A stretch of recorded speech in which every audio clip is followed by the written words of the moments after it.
Hey everyone, here is the video for Unchained Melody. So I'll do the best I can with one hand since I'm holding my phone in one hand.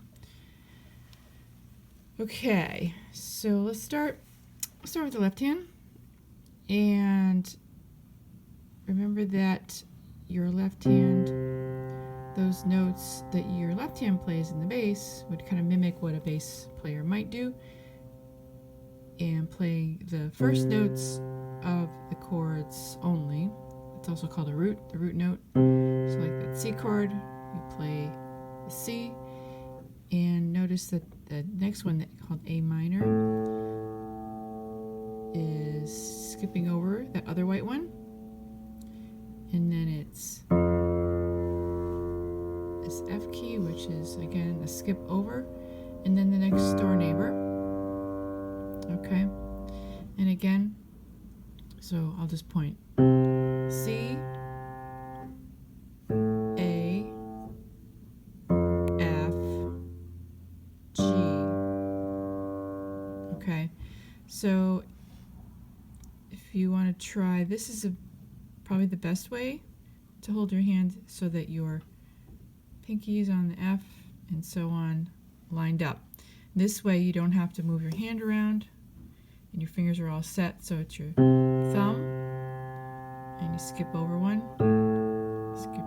to A, F, and then G.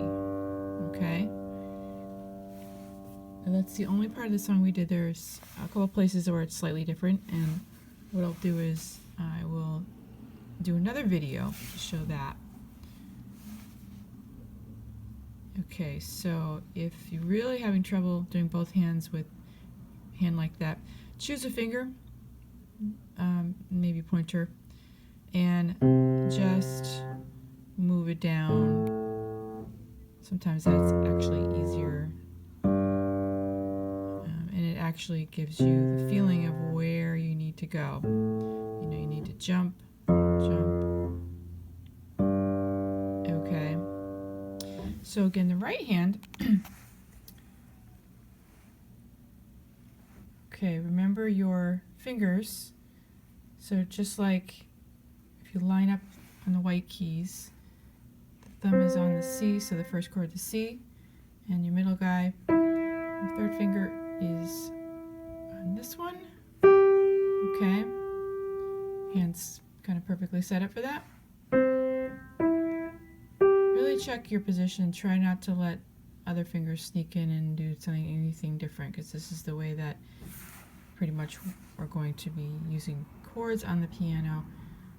Of course, there are other variations depending on what you're doing, but this is the main one you want to learn and get your hand used to that. Okay, so remember the pattern is the bass note, and then, so all in a row. So C, C, C, lower C, pretend my left hand's doing it. Lower C, this C, E, G, E, C. Alright? So you just do that. So it's 1, 2, 3, 4, 5, 6. And then switch. Left hand would switch to A, and your right hand would move 2. So again, it's that same shape, you're just moving down. Here's the A minor. Dun, pretend you're hearing that lower bass note. Dun, dun, dun. And here's that F chord.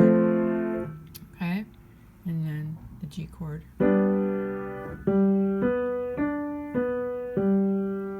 Okay, so let me go over C. I'm going to use that bad form just to show you. Make sure your fingers are in the right place. C major, and then A minor, F major, G major. Okay, so what was I going to say? Yeah, so see again, my hand is sort of like not flat, not crunched, kind of like in the middle, like that 45-degree angle. And a good way to practice So in the song, of course, we're doing what's called arpeggiating. We're doing a broken chord, where we're taking the chord and breaking it up. But a good way to practice is to just do what we call block chords, like this one, and practice doing this. Even though that's not what we play, it's a good way to practice. Kind of remind your fingers of the pattern of where they are.